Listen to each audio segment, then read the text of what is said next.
22 heures sur Télé Djibouti. Merci à vous de nous rejoindre pour cette nouvelle édition. Voici les titres qui vous seront développés. La secrétaire d'État au sport, Fatouma Ali Abdallah, en visite dans le grand quartier de Hayablé dans la commune de Balbala pour recenser les espaces sportifs. Et le bras de fer entre l'Espagne et l'Italie s'intensifie sur fond de crise migratoire. Voilà pour les titres, bonsoir à tous.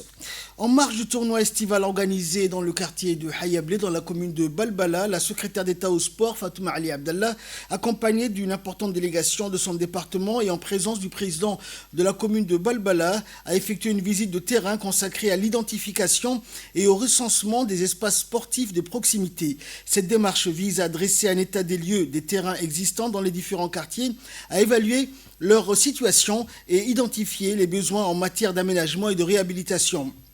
À travers cette visite de proximité, le secrétariat d'État au sport entend disposer d'une cartographie plus précise des infrastructures sportives locales afin de mieux orienter les futurs efforts de réhabilitation et de développement des équipements sportifs. Une démarche concrète qui traduit la volonté du secrétariat d'État chargé des sports de faire du développement des infrastructures de proximité un levier essentiel pour la démocratisation et la décentralisation de la pratique sportive. Dans le cadre de la mise en œuvre des activités estivales pour cette année 2026, le ministère de la Jeunesse et de la Culture, à travers la direction de l'insertion sociale des jeunes et du volontariat, a poursuivi dans la journée du 7 août dernier son programme d'animation au centre de développement communautaire du quartier Cheikh Moussa. Cette étape a été marquée par une mobilisation soutenue et un enthousiasme manifeste de la jeunesse autour d'une programmation à la fois sportive, culturelle et récréative. Au menu, des tournois de football, de baby-foot, de tennis de table ainsi que des séances de danse traditionnelle qui rencontrent un intérêt grandissant auprès des jeunes participants. À travers cette dynamique, les activités estivales 2026 offrent à la jeunesse un cadre structurant pour exprimer ses talents, développer sa créativité et cultiver les valeurs de solidarité et d'esprit d'équipe. Au-delà du simple divertissement, cette initiative participe à une politique d'occupation constructive du temps libre tout en favorisant le dialogue, le rapprochement et la cohésion sociale entre les jeunes. Et la mobilisation observée à Cheikh Moussa illustre cette ambition. Les activités estivales se poursuivent ainsi avec énergie et détermination, faisant des CDC des espaces vivants, inclusifs et accessibles où la jeunesse peut se retrouver, s'exprimer, développer ses talents et construire dans un esprit de citoyenneté et de responsabilité les bases de son avenir. Et dans le dossier de cette édition, nous allons parler climat, notamment dans la région de Dikil. Quand la pluie redonne espoir au monde rural, c'est le titre de ce dossier de la rédaction.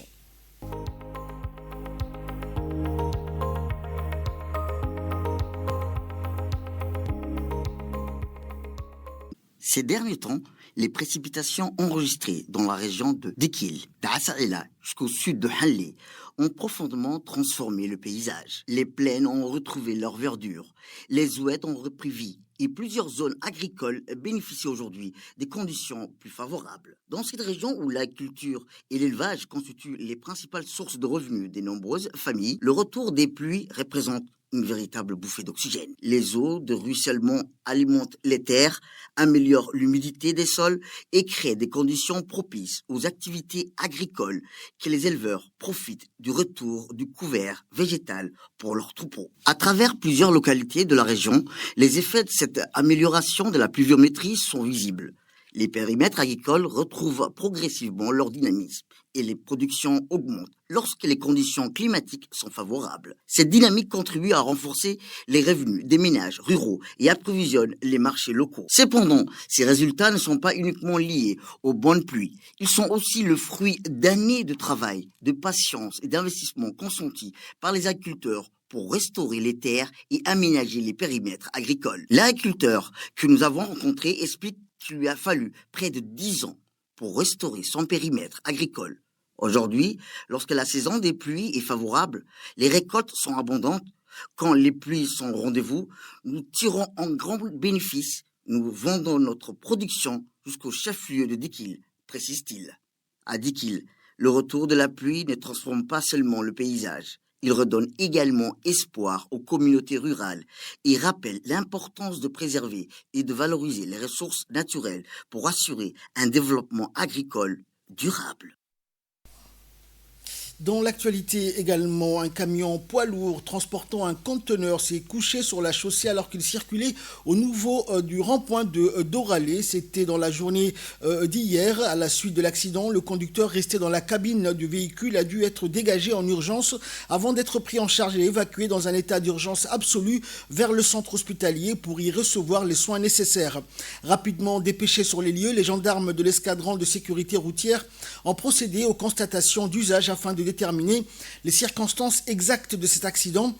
Compte tenu de la position du poids lourd et de son conteneur, la grue élévatrice de la gendarmerie est intervenue sur les lieux afin de procéder aux opérations de relevage et de dégagement du camion et de son conteneur. Durant toute la durée de l'intervention, les gendarmes de la brigade routière de PK12 ont assuré la régulation et la sécurisation de la circulation aux abords du rond-point afin de permettre le déroulement des opérations dans des bonnes conditions et de limiter les perturbations du trafic. Et dans le second dossier de cette édition, nous allons parler donc du centre de renforcement de compétences, un centre qui permet d'aider les jeunes djiboutiens, les jeunes diplômés, une fois donc leur donner une seconde chance pour leur insertion sur le marché du travail. Regardez.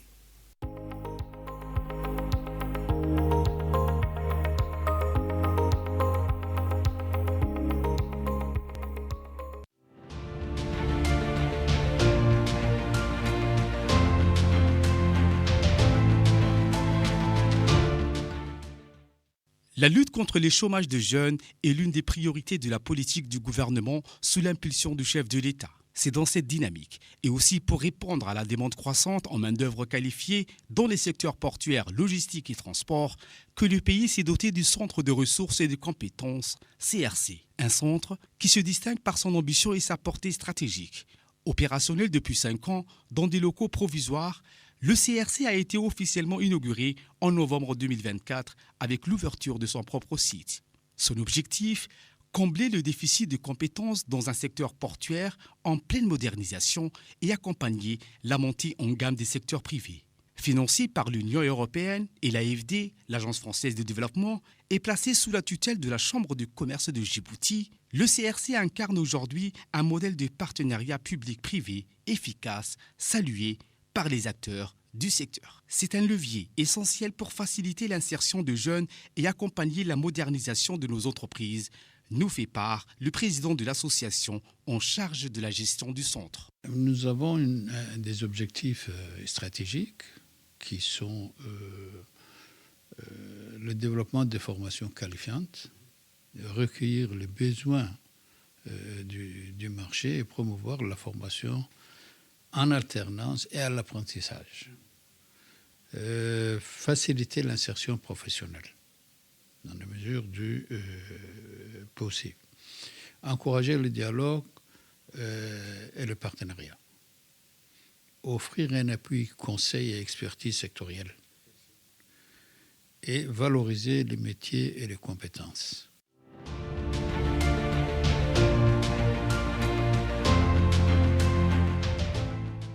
Le Centre des ressources et des compétences de Djibouti accueille un nouveau site de formation aux métiers de logistique et de transport maritime et portuaire, et ce, à quelques kilomètres du port de Djibouti.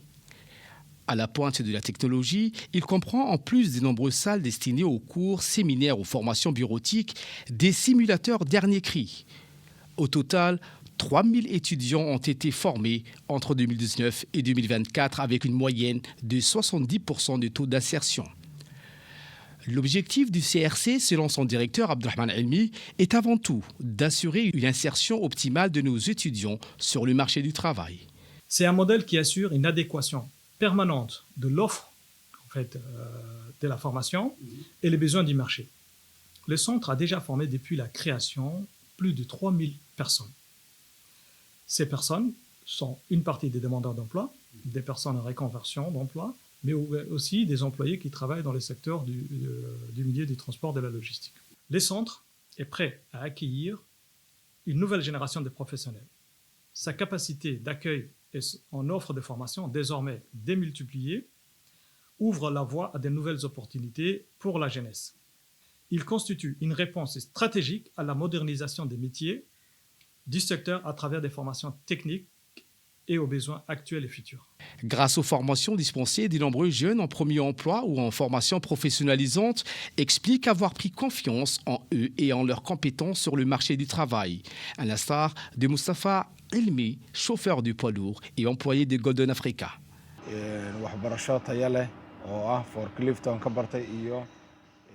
Aujourd'hui, je suis persuadé que je suis bien plus qu'un simple chauffeur. J'ai des conseils à donner quant à l'exécution des protocoles et des opérations de sécurité. Répondre à la demande des profils qualifiés dans le secteur portuaire est l'une des missions phares de ce centre.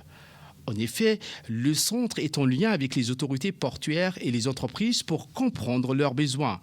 Pour beaucoup de jeunes, ces formations très concrètes et reconnues par les entreprises sont un véritable tremplin vers l'emploi.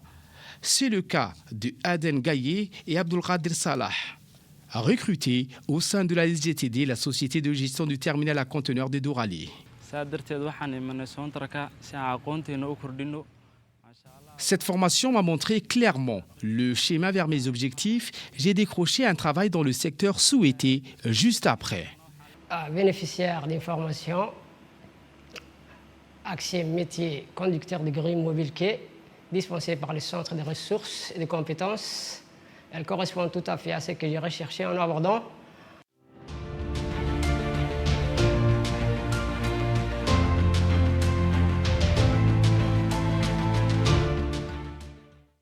Ce qui est important également à souligner, c'est que les femmes du pays contribuent au développement grâce à des formations que la CRC leur a fournies. Ces formations ont permis à ces jeunes de répondre à la demande croissante des personnels qualifiés dans les secteurs de la logistique et des transports maritimes et portuaires.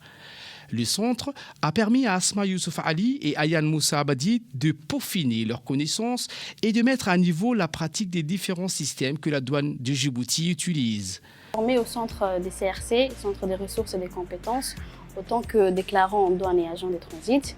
Et durant ma formation, j'ai beaucoup appris, que ce soit théoriquement ou pratiquement. J'ai appris les fonctionnements de la douane à Djibouti, j'ai appris les différents types de régimes et des déclarations. J'ai effectué un stage de 2 mois au centre CRC. Autant que déclarant en douane, c'était une formation complète qui m'a beaucoup apporté sur le domaine des douanes. J'ai pu comprendre beaucoup de choses sur la douane. Là, actuellement, je suis en stage de 1 mois au sein de Kafka Logistique pour perfectionner mes compétences théoriques tout en mettant en pratique. Je peux mémoriser le système Sidonia et du PCS. Je suis capable de finaliser un dossier complet de A à Z. Les opérateurs privés opérant dans le secteur du transport et de la logistique avaient une demande grandissante des personnels qualifiés. Le centre a répondu à cette demande et ces opérateurs privés sont aujourd'hui satisfaits de la qualité de la formation des jeunes qu'ils recrutent. Mabrouk Abdrazak, responsable d'une société privée de transit, Kafka Logistique, nous fait part de son point de vue. Ici, c'est une société transitaire, Kafka Logistique SARL. Récemment, on avait reçu une stagiaire venant de CRC. Elle a été avec nous depuis 1 mois maintenant. C'est vraiment une personne dynamique qui est vraiment là à faire le travail autant demandé. Nous avons remarqué qu'elle a une très bonne formation au CRC, que grâce elle a pu gérer la pratique ici, dans notre bureau. Je suis certaine qu'elle sera indispensable à la vie active vu qu'elle a une compétence prouvée. Même son de cloche pour Boghori Ali Meidel, propriétaire d'une société opérant dans l'import-export. Vous savez, l'acquisition d'un camion, ça coûte minimum 12 millions, taxes inclus. Donc, c'est un fort investissement, on est bien d'accord. Donc moi, en tant qu'investisseur d'un camion de 12 millions, j'aimerais confier les clés de ce camion à un professionnel du métier. Autrement, les dégâts sont colossaux. Donc ça, c'est un premier point. Le centre nous a permis de nous mettre en place des jeunes qualifiés et professionnels. Ça, c'est le premier impact positif. Deuxième impact positif, je dirais l'innovation et l'adaptabilité. Vous savez, nous, les auxiliaires de transport et de transit, nous sommes tous les jours confrontés à des opérations. Donc on n'a pas le temps d'être à cheval sur les nouvelles technologies, l'évolution logistique. Donc ce centre nous permet, il a un module qui nous permet d'envoyer nos staffs chez eux pour qu'ils remettent à niveau l'ensemble de nos employés.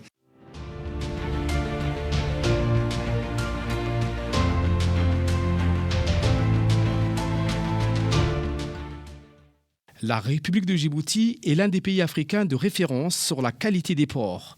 De nombreux rapports ont démontré que les ports de Djibouti sont parmi les ports africains les plus compétitifs. Le centre de formation suit cette cadence et se veut être régional, attirant des étudiants des pays voisins, mais aussi de créer des opportunités d'emploi à l'international pour nos diplômés. C'est ce qu'a ajouté Abdelrahman Elmi.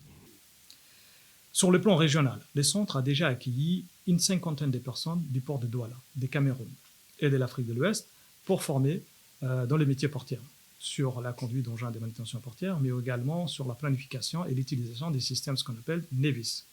Pour que le jeune puisse s'inscrire, il y a un catalogue de formation. Le jeune peut venir au centre, il y a un bureau d'accueil et il y a un département d'orientation et d'insertion. Ces bureaux ont en charge d'accueillir le jeune et de les orienter vers la formation qui répond à son profil. Alors, le centre propose des formations qualifiantes de courte durée. C'est des formations de 2, 3 à 6 mois, maximum une année. Pour consolider sa position géostratégique, la République de Djibouti a investi dans les infrastructures des transports en développant les ports, les réseaux routiers et ferroviaires. Le développement de ces infrastructures a permis une croissance substantielle des activités de la logistique et transport et par conséquent une demande en besoin d'une main-d'œuvre et une exigence de travailleurs qualifiés en matière de compétences. Au vu de ces enjeux, la disponibilité des jeunes Djiboutiens qualifiés au métier de cette chaîne d'approvisionnement qu'est la logistique et transport est une nécessité pour réaliser les ambitions de notre pays. Devenir un hub logistique de premier plan. Dans l'actualité régionale à présent, l'Éthiopie a inauguré un nouveau terminal passager à l'aéroport international Bahir Dar dans le cadre de ses efforts visant à moderniser ses infrastructures de transport aérien et à renforcer la connectivité entre les différentes régions du pays et avec l'extérieur. La nouvelle installation doit permettre d'améliorer les capacités d'accueil de l'aéroport et de répondre à l'augmentation progressive du trafic aérien alors que le gouvernement éthiopien cherche à développer les infrastructures nécessaires pour accompagner la croissance économique et les échanges régionaux. Avec l'ouverture de ce nouveau terminal, les autorités éthiopiennes entendent poursuivre leurs investissements dans les infrastructures aériennes afin d'accompagner la croissance du trafic et de renforcer la place du pays comme plateforme de transport et de connectivité en Afrique. Un groupe consultatif de l'Organisation mondiale de la santé recommande la mise en place d'un essai chimique et clinique en République démocratique du Congo afin d'évaluer si le vaccin Ervelo pourrait offrir une protection contre la souche Bundi du virus Ebola. Le vaccin Ervebo a été développé pour protéger contre la souche Zaïre, responsable de plusieurs importantes flambées de maladies à virus Ebola. Des experts estiment toutefois qu'il pourrait également conférer une certaine protection contre la souche Bundi plus rare. Outre la vaccination, la réponse aux flambées d'Ebola repose notamment sur la détection précoce des cas, la surveillance des contacts, l'isolement des personnes infectées, la prise en charge médicale et le renforcement des mesures de prévention et de contrôle des infections. Un puissant séisme de magnitude de 7,4 sur l'échelle de Richter a frappé aujourd'hui la côte ouest de la Colombie, faisant au moins 18 morts et plusieurs blessés selon les autorités colombiennes. La secousse a également provoqué l'effondrement de plusieurs bâtiments et laissé des personnes piégées sous les décombres. Et selon la gouverneure, l'épicentre du séisme se trouvait à proximité de San José. D'importants dégâts ont été également signalés, la capitale du département faisant craindre de nouvelles secousses dans les prochaines heures. Et Espagne-Italie, le bras de fer sur les frontières s'intensifie sur fond de crise migratoire. Un migrant qui a franchi la frontière espagnole est escorté par la police locale vers la frontière hispano-marocaine en vue de son retour au Maroc. L'Espagne a annoncé la mise en place de contrôles aux frontières pour les voyageurs italiens en réponse à la décision de Rome d'imposer des sanctions aux visiteurs en prévenance d'Espagne. Et si les arrivées donc de migrants devaient se reproduire, l'Italie réexaminerait sa décision d'imposer ces contrôles uniquement lorsqu'ils seront certains qu'il n'y aura aucun risque pour la sécurité. Et enfin, hier, Nagasaki, au Japon, a commémoré le 81e anniversaire du bombardement atomique américain qui a frappé cette ville du sud du Japon. Et son maire a dénoncé le soutien croissant en faveur de la dissuasion nucléaire au sein de la communauté internationale, y compris au Japon, et a exigé que son propre gouvernement s'engage davantage en faveur du désarmement nucléaire. Rappelant que le Japon a capitulé le 15 août 1945, mettant fin ainsi à la Seconde Guerre mondiale et après d'un demi-siècle d'agression à travers l'Asie. C'est ainsi que prend fin cette édition. Merci à vous de nous avoir suivis. Excellente soirée sur Télé Djibouti.